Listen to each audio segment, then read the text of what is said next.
काँग्रेसकडून नेहमीच भारतीय जनता पक्षावर भाजप जाती धर्माचे राजकारण करत असल्याचा आरोप होत असताना सालेकसा येथील स्थानिक निवडणुकीत भाजपने घेतलेल्या एका धाडसी निर्णयामुळे राजकीय चित्र बदललेले आहे।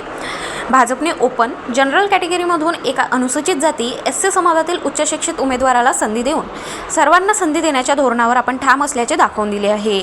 या निर्णयामुळे सालेकसा नगरपालिकेच्या निवडणुकीत जाती धर्माचे राजकारण विरुद्ध गुणवत्ता असा नवा वाद आणि चर्चा सुरू झाली आहे।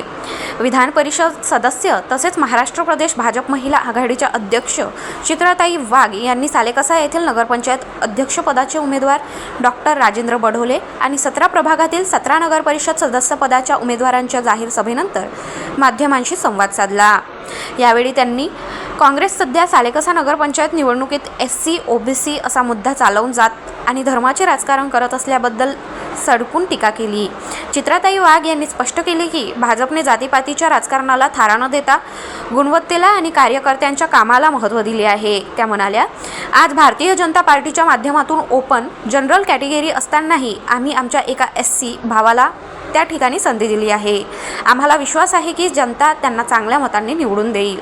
भाजप उमेदवार डॉक्टर राजेंद्र बढोले यांच्या गुणवत्तेवर आणि अनुभवावर भर देत त्यांनी सांगितले की हा सालेकसाचा जावई उच्च विद्याभूषित PhD केलेला आहे। ते खूप चांगल्या पद्धतीने काम करतील आणि या नगरपालिकेचा चेहरा मोहरा बदलतील।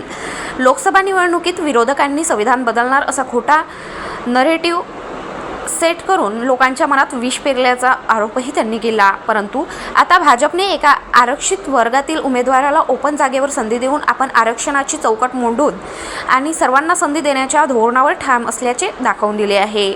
काँग्रेसकडून जाती धर्माच्या राजकारणावर टीका होत असताना सालेकसा येथे भाजपने एका एससी उमेदवाराला ओपन कॅटेगरीमधून संधी देऊन एक नवा संदेश देण्याचा प्रयत्न केला आहे।